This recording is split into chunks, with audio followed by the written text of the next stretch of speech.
கிறிஸ்துவுக்குள் மிகவும் பிரியமான சகோதர சகோதரிகளே, இயேசு கிறிஸ்துவின் நாமத்தினாலே உங்கள் யாவருக்கும் எனது அன்பின் நல்வாழ்த்துக்களையும் வணக்கத்தையும் தெரிவித்துக் கொள்கிறேன்.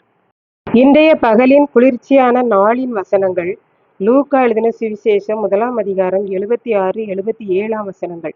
நீயோ பாலகனே, உன்னதமானவருடைய தீர்க்கதரிசி எண்ணப்படுவாய். நீ கர்த்தருக்கு வழிகளை ஆயத்தம் பண்ணவும், நமது தேவனுடைய உருக்கமான இரக்கத்தினாலே அவருடைய ஜனத்துக்கு பாவ மன்னிப்பாகிய இரட்சிப்பை தெரியப்படுத்தவும் அவருக்கு முன்னாக நடந்து போவாய். இந்த வார்த்தைகளை யோவானுடைய தகப்பனாகிய சகரியா பரிசுத்த ஆவியால் நிரப்பப்பட்டு கூறுகிறார் என்று நாம் பார்க்கின்றோம். இந்த யோவான் ஏன் இந்த உலகத்தில் பிறக்கப்பட வேண்டும் என்பதற்கு காரணம் கூறுகிறார்.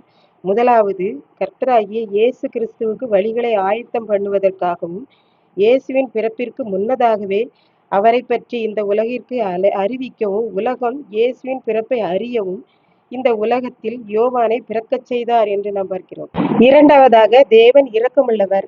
அவருடைய உருக்கமான இரக்கத்தினாலே அவருடைய ஜனமாகிய ஒவ்வொருவருக்கும் பாவத்திலிருந்து விடுதலை கொடுத்து ஜனங்களை ரட்சிக்க உலகத்தில் பிறக்கப் போகிறார் என்பதை முன்னதாகவே தெரியப்படுத்தவும், இயேசுவுக்கு முன்பாக நடந்து போவாய் என்பதாக யோவானை குறித்து தீர்க்க தரிசனமாக கூறப்பட்டிருக்கிறது என்று சொல்லி நாம் பார்க்கின்றோம்.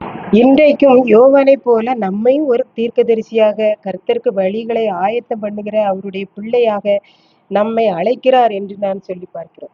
அடுத்ததாக, இந்த உலகத்தில் உள்ள எல்லா மக்களுடைய பாவ சாபங்களை மன்னித்து விடுதலை செய்ய இயேசு என்கிற தெய்வம் எனக்காகவே இருக்கிறார் என்பதை தெரியப்படுத்தவும் நம்மை அழைக்கிறார் என்று பார்க்கின்றோம். சிறிய கதை ஒன்று உண்டு.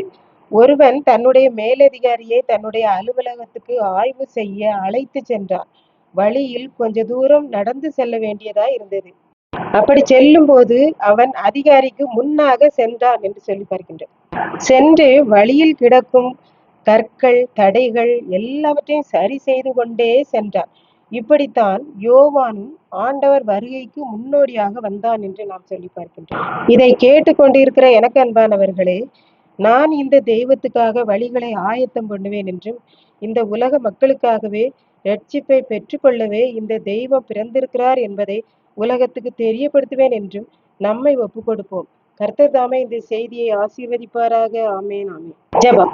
அன்பின் ஆண்டவரே, இந்த அருமையான நல்ல வேலைக்காய் நன்றி செலுத்துகிறேன். இந்த நேரத்திலும் இதை கேட்டுக்கொண்டிருக்கிறவர்கள் யாவரும் உமக்கு வழிகளை ஆயத்தம் பண்ணவும் ரட்சிப்பை தெரியப்படுத்தவும் உதவி செய்தரலும். இயேசு கிறிஸ்து நிமித்தம் வேண்டிக் கொள்கிறேன் பிதாவே. ஆமேன். கர்த்தர் தாமே நம்மை ஆசீர்வதிப்பாராக. ஆமேன்.